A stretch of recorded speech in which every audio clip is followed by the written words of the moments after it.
김정은 북한 국무위원장이 올해는 육성 신년사를 내지 않았습니다. 북한이 최고 지도자가 육성 또는 사설 형태의 신년사를 건너뛴 건 북한 정권 수립 이후 거의 없었던 일이라고 하는데 웬일일까요? 대신 강한 보도문을 냈습니다. 김 위원장은 충격적 실제 행동에 나서겠다. 자, 이런 얘기를 했는데 전문가와 함께 알아보겠습니다. 조한범 통일연구원 선임연구위원 연결합니다. 의원님 안녕하십니까? 예, 안녕하세요. 네. 자, 신년사라 하면 북한의 국정지표고 그동안 최고 지도자가 신년사를 내놓지 않은 경우가 거의 없다는데 이번에 안 낸 것은 상당히 이례적인 것이죠? 예, 일단 이제 신년사 자체를 안 내는 경우는 극히 드문 경우고요. 네. 김정일 시기, 그러니까 김일성 주석 때는 육성으로 한 적이 많았어요. 네. 그런데 이제 김정일 위원장 선대의 경우에는 북한 주민들 중에 아마 인민들 중에 김정일 위원장 목소리 듣는 사람이 거의 없을 겁니다. 네. 은둔 지도자형이기 때문에 육성을 낸 적이 거의 없고요. 직접 그런 육성을 낸 적은 없죠. 그러니까 육성으로 신년사를 낸 적도 없고 그냥 1월 1일 날 당보, 군보, 청년보라고 해서 3개 신문에 공동 사설 형태로 실는 그 형태가 지속이 됐고요. 네.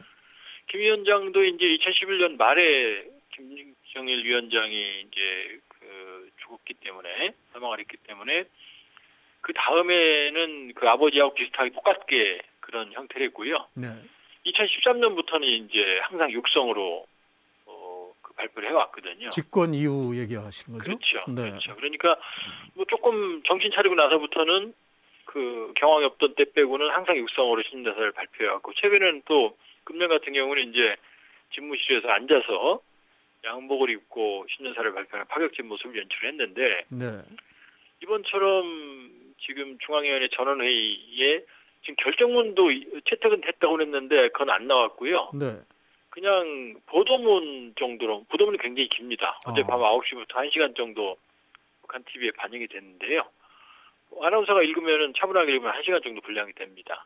그래서 네. 간접적인 방식으로만 지금 발표한 상태입니다. 그러니까 신년사 대신 지난 나흘간 열린 전회의 내용을 보도문 형식으로 대신 실었는데 어떻게 신년사에 부담 같은 게 있었을 수도 있습니까? 일단은 북한 김정은 정권 입장, 북한 네. 입장 전반 입장에서 모두 비상 상황이죠. 왜냐하면 일단 대북 제재라고 하는 엄혹한 현실이 있고요. 이제 그 전원회의 그 보도문에 보면은 보통 국가 같으면은 하루도 못 버틸 혹독하고 위험천만한 경난이었다 이런 표현을 쓰고 있거든요. 그러니까 일단은 아주 어려운 상황, 정상적인 상황은 아닌 거죠. 비상 상황인 거고. 네. 또 하나는 보통 신년사로 하면 이제 북한식 표현으로 총화라는 걸 합니다. 총화는 뭐냐면은 이제 지난해 한 해를 평가하는 거죠. 그러니까 2019년 전반적인 평가를 하고, 네. 그 다음에 2020년에 분야별, 그러니까 대내 경제, 군사, 모든 문화, 대내 분야별 정책 방향, 그 다음에 대남 정책 방향, 그 다음에 외교, 미국을 중심으로 한 대미 정책 방향, 이런 방향을 제시하거든요. 네. 근데 지난해 지금 총화 평가할 부분이 없어요. 지금 어느 정도로 조금 심한 표현으로 한심한 수준이냐면은 지금 가장 크게 내세우는 업적 성과가 이제 군사 부분을 뺀다고 그러면은 양덕 원천 휴양지구, 천지연지구, 그 다음에 잘 모르시는 함경부터 경성의 중평이라는 데가 있는데요. 중평 남세 온실이라는 게 있거든요. 네. 사실은 이제 비닐하우스를 유리를 좀 대체하는 정도인데 한국으로 치면은 좀 개인 농장 규모밖에 안 돼요. 근데 그거를 업적으로 내세울 정도로 지금 초라한 상황이거든요. 네. 근데 올해는 또 내세울 게 없는 데다가 성과가 올해는 경제개발 5개년 발전 전략이 마감되는 해거든요. 근데 이런 상황에서 정책 방향을 제시하기도 어려운 상황인 거죠. 그러니까 여러 가지 비상 상황, 그 다음에 신년사에 대한 부담 이런 걸 우회한 방안을 선택했다고 봐야겠죠. 네. 그래서 우회해서 나온 것이 이제 결과 보도문인데 전원회의에 이 내용을 보면 미국이 대북 적대시 정책을 끝까지 추구한다면 한반도 비핵화는 영원히 없을 것이다. 그리고 머지않아 새로운 전략 무기를 목격할 것이다. 상당히 위협적인 언사 같습니다. 우선 이 새로운 전략 무기가 무엇일까? 여기에 궁금증이 많은 것 같습니다. 어떻게 예상하시나요? 근데 일단 이제 지금 많은 전문가들도 예를 들면 충격적인 행동이 있을 거다. 네. 그다음 충격적인 실제 행동이 있을 거다. 새로운 전략 무기가 있을 거다. 또 전략 무기 개발을 계속할 거다. 뭐 이런 뉘앙스에 이제 주목을 하는데요. 네. 조금 더 들여다보면은 사실은 고심한 흔적이 보여집니다. 예를 들면 그러니까 미국이 적대시 정책을 추구할 경우, 그러니까 추구 시 그럴 경우에 조선반도의 비핵화는 영원히 없을 것 이런 표현했거든요. 그러니까 전제 조건을 적대시 정책을 처리하면은 할 수 있다는 얘기죠. 네. 그 다음에 이 한반도의 항구적인 평화 체제, 공고한 적대 정책을 처리하거나 항구적인 평화 체제 달성할 때까지는 전략 무기 개발을 계속하겠다. 그 다음에 우리의 억지력 강화의 폭과 심도는 미국의 금우 대조선 입장에 따라 상향 조정. 이게 뭐냐면은 자신들의 태도를 어떻게 변할지는 미국의 태도에 달려있다 이런 거거든요. 네.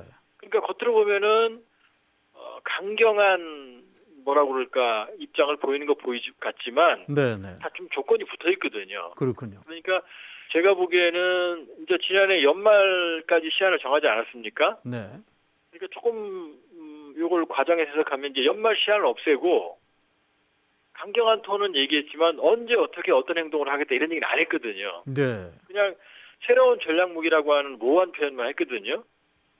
그러니까 제가 보기에는 그것이 다탄두다, SLBM이다 많은 얘기가 나오지만 사실 지금 상황에서 아주 획기적인 새로운 전략 무기를 내긴 좀 쉬운 상황은 아니거든요. 네. 그러니까 조만간 ICBM 발사 같은 고강도의 도발의 가능성을 배제할 수는 없지만 당장 그럴 가능성은 높아 보이지 않고요. 네. 아직도 비핵화 협상의 전면적인 거부는 아니다. 장기적인 북미 비핵화 협상 교착 국면에 대비하는 어떤 그런 톤이다. 저는 그렇게 해석하고 있습니다. 자, 김정은 위원장이 미국에 대해서 가장 불만을 가진 사안이 뭘까? 미국이 대화를 내세우면서 시간 끌기만 하고 있다. 자, 이런 표현이 눈에 띕니다. 예. 일단 이제 얘기를 했어요. 풍계리 네. 폐기와 ICBM 발사 중단에 대해서 군사 연습과 첨단 무기 도입 추가 제재로 대응을 했다. 이게 불만이라는 거죠. 네. 그러니까 자신들의 비핵화 행동에 대해서 대가는 없었다라는 거고, 그다음에 시간 끌기를 하고 있다. 지금 그렇게 하고 있거든요. 네. 연말을 넘기려 지금까지 이건 무슨 얘기냐면 이제 비건이 12월 15일 날 서울에 와서 북한이 듣기 좋은 얘기를 했거든요. 단계적이고 유연한 접근을 통해서 균형 잡힌 합의에 도달할 그런 자세가 되어야 돼. 이건 북한이 정말 원하는 얘기였거든요. 네네. 그리고 이제 중국 가서도 대화를 제안을 했는데 그 얘기를 하는 거죠.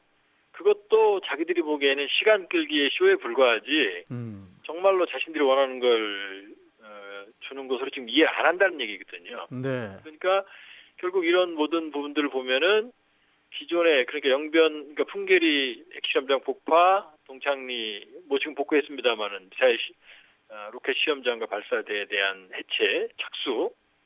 그다음에 이제 하노이에서 제안했던 영변 요거를 내놓고 네. 미국은 다 상황 조치를 받겠다는 입장에 변화가 없는 것 같고 그 부분을 상황 조치를 안 줬다는 점에 대해서 지금 비난을 가하고 있는 거죠. 김정은 위원장의 말대로 지금 미국이 트럼프 대통령이 시간 끌기를 하고 있다면 이건 무엇을 위한 시간 끌기로 보는 걸까요? 그러니까 트럼프 대통령은 지금 최대의 과제는 대선이거든요. 이제 올 11월이 되겠죠? 네. 예. 근데 이제 트럼프 대통령은 지금까지 ICBM 발사 핵실험 중단이 해도 그것만 해도 내가 최대 업적을 내세웠다. 그러니까 트럼프 대통령의 입장에서는 비핵화 협상 교착 국면이 장기화돼도 대선 국면에 북한이 ICBM과 핵실험만 안 하면은 사실 정치적으로 큰 타격은 없거든요. 네. 그러니까 이제 북한은 그게 불만인 거죠. 그러니까 그걸 업적으로 내세우는 걸 자기들이 이용하고 있는 걸 좌시하지 않겠다. 지금 이 얘기를 하고 있는 거죠. 네. 자, 그러면서 정면 돌파 이 말을 총 23번이나 썼다고 하는데 이건 어떻게 봐야 됩니까? 이게 행동으로 가겠다는 겁니까? 아니면 어떤 의지의 표현 쪽에 무게를 둔 겁니까? 근데 그 정면 돌파의 내용을 보면은요. 네. 대부분 대내용입니다. 대내용. 예를 들면 네. 예, 그 내용을 좀 제가 말씀을 드리면 네. 정면 돌파전에서 기본 전선은 경제 전선이다. 그다음에 농업 전선은 주 타격 전방이다. 네. 그다음에 뭐 시대에 내세워야 할 본보기는 절약 정신이다. 이런 얘기를 하고 있거든요. 예. 이 얘기는 뒤집어 얘기하면 지금 매우 아픈 상황이라는 거죠. 대북 제재로 인해서.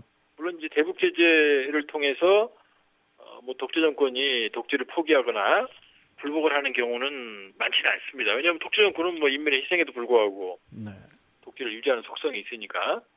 그러나 이 정면 돌파는 사실은 미국보다는 사실은 보면은 내부 단속하는 쪽에 많이 뭐라고 그럴까 주안점이 가 있고요. 네. 그다음에 또 보면은 예를 들면 이제 반사회주의, 비사회주의 현상을 쓸어버리기 위한 투쟁을 하겠다 이런 부분이 강도 높게 나오거든요. 네네. 이건 나중에 나오는 결정문 이제 8개 사항이 이제 그 요약문을 또 나중에 이렇게 넣어놨는데 네. 그 안에도 사실은 이제 그런 도덕기강을 세우는 이런 부분들이 들어있거든요. 그러니까 정면 돌파라는 얘기는 어떻게 보면은 미국과 정면으로 돌파하겠다 이렇게 보이지만 사실은 자세히 들여다보면은 사실은 그 내부적인 어떤 그 부분과 관계가 있다 이렇게 보고 이제 재밌다기보다는 좀 주목할 부분이 지금 아주 오랫동안 이제 조미 그러니까 북한과 미국과의 대립 관계가 있었는데 지금은 그러니까 제재와 자력갱생의 싸움이다 이런 대목도 있거든요.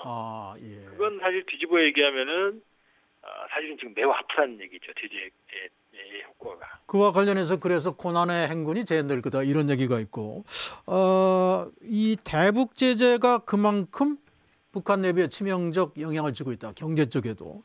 지금 이런 말이 있네요. 우리에게 경제 건설에 유리한 대외적 환경이 절실히 필요한 건 사실이다. 이렇게 인정한 측면. 지금 북한의 대북 제재로 인한 경제난에 대한 피해? 뭐 이걸 어느 정도로 봐야 됩니까? 이 부분에 대해서 이제 예를 들면 이제 일부 학자들은 뭐 북한이 성장을 추구하는 제재가 아니기 때문에 네. 뭐 버틸 수 있다. 그다음에 자력갱생 체제를 갖추겠다 이런 평가도 하고 있지만요. 수치를 보면 네. 1996년이 북한 정권 최대 위기고 안하자가 대규모로 발생할 때 고난의 행군기거든요. 그렇습니다. 네. 그때가 마이너스 6.5% 성장이거든요. 우리 기준으로. 지난해가 2018년이 마이너스 4.1%고요. 2017년은 마이너스 3.5%입니다. 네. 올해는 더 나쁘다는 얘기거든요.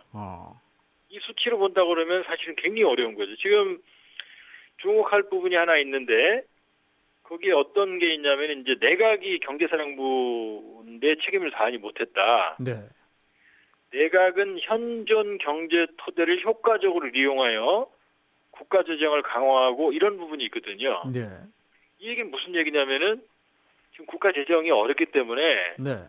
현존하는 경제 토대는 지금 민간 경제 장마당 경제거든요. 그러니까 장마당 경제까지도 지금 쥐어짜겠다는 의도를 내포하고 있는 거거든요. 네. 왜냐하면 지금 수출이 막힌 상태에서 수입은 지속이 되고 있거든요.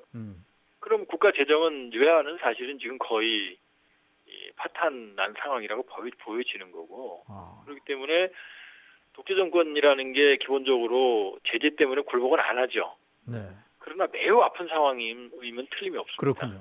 자, 내각에 대한 비판적인 시각도 보였는데 그럼 당 부장의 3분의 1을 교체한 이 대폭적인 조직 개편 이건 또 어떤 의미로 봐야 됩니까? 지금 이제 좀 자세히 봐야 되는데요. 네. 지금 리수용 대외 담당 이 노동당 부위원장 네. 이 주석단에 앉아 있으면 지금 안 보여요. 그다음에 리용호 외상도 지금 최선희는 보였는데 예.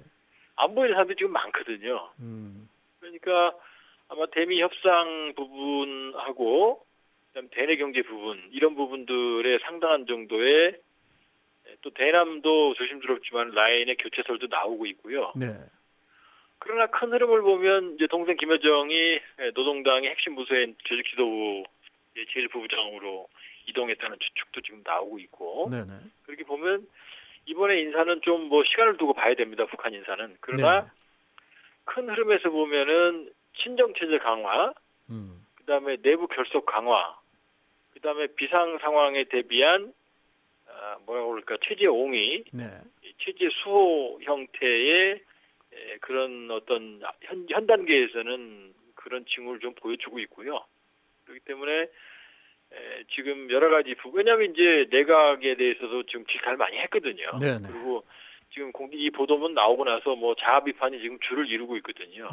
이렇게 본다면 사실 문책성 인사, 그다음에 체제 수호형 인사를 지금 단행했을 가능성도 있죠. 네, 어쨌든 일단 공을 미국으로 넘겼는데 지금 트럼프 미국 대통령의 반응을 보면 김정은이 약속을 지킬 것이다. 그리고 여전히 김 위원장과는 좋은 관계다. 이런 얘기를 했는데 이건 좀 달래기로 들립니다. 지금 이제 트럼프 대통령이 겉으로는 달래는 것처럼 보이지만요. 예. 사실은 지난 연말 조금 아찔했습니다. 왜냐하면은 미국의 정찰기들이 뭐 4대가 동시에 와 있고, 네. 그것도 이제 위치 식별 장치를 보통 군용기들은 안 켜요. 비밀 작전을 하니까. 근데 일부러 켜놨거든요. 그 얘기는 뭐냐면은 우리가 다 보고 있고 이상 징후를 보인다라고 말하면 실제로 선제 타격을 할 수 있다라는 군사적인 경고거든요. 네. 지금도 계속 뭐 정찰 비행이 이루어지고 있고 미군의 정찰 자산들이 지금 한반도 인근에 지금 전진 배치돼 있거든요. 네. 그렇게 본다 그러면은 사실은 겉으로는 이제 트럼프 대통령이 지난 연말에 북한이 ICBM을 쏘면 어떡할 거냐 그랬더니 성공적으로 처리하겠다 이런 표현도 쓴 적이 있거든요. 네. 그렇기 때문에 한 손에는 대화 카드를 들고 있지만 또 한 손에는 사실은 군사적인 옵션도 들고 있습니다. 네. 그런데 그게 여러 가지 복합적인 사항상 실제로 실현될 가능성은 뭐 두고 봐야 되지만 트럼프 대통령은 어떻게든 북한이 레드라인을 넘는 거는 막으려고 하는 게 지금 생각이거든요. 네. 그러니까 대화와 군사적인 압박이 두 가지 카드를 지금 한 손에 들고 있다, 양쪽 손에 들고 있고 일단은 뭐 외교적인 해법을 먼저 우선하고 있다고 봐야죠. 자, 우리 정부의 반응을 보면 북한의 당 전원의 결과 발표에 대해서 미국과의 대화 중단을 선언하지 않은 것을 긍정적으로 평가한다 이렇게 얘기했는데 어떨까요? 비상한 현실에 대해서 좀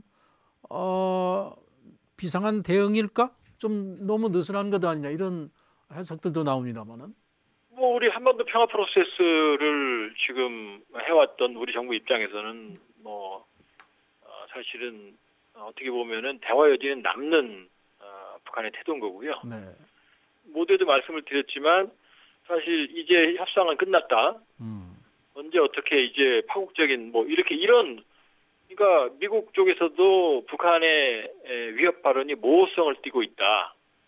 이런 표현들이 지금 많이 나오고 있거든요. 네. 그러니까 이제 톤은 강했지만 아주 강경한 입장은 보였지만 사실 자세히 들여다보면은 협상 여지는 남겨두고 있거든요. 네. 그리고 또 하나는 이제 우리 정부에 대해서 그러니까 비난도 안 했지만 언급도 안 했거든요, 아예. 네. 그렇기 때문에 그게 무시하는 전략이다 이렇게 볼 수도 있지만 어떻게 보면 사실 이 상황에서 가장 고통스러운 상황은 사실은 김정은 위원장이거든요. 그러니까 아무런 성과도 없기 때문에. 네. 그러니까 모종의 한국 정부가 역할을 해준다 그러면 그걸 명분으로 협상에 나설 수도 있는 거거든요. 네. 그러니까 대남 비난을 하고 있고 여러 가지로 한국에 대한 불만이 있는 건 사실이지만 네. 역설적으로 북미가 대치 국면에서 먼저 손을 내밀기가 어려운 상황이라고 보면 오히려 한국의 외교적 공간, 외교적 여지는 남아있고 경우에 따라서 한국이 결정적으로 다시 비핵화 협상의 모멘텀을 만들 수 있는 상황이라고 볼 수 있어요. 알겠습니다. 네, 오늘 말씀 여기까지 듣겠습니다. 고맙습니다. 예, 고맙습니다. 네, 지금까지 조한범 통일연구원 선임 연구위원이었습니다.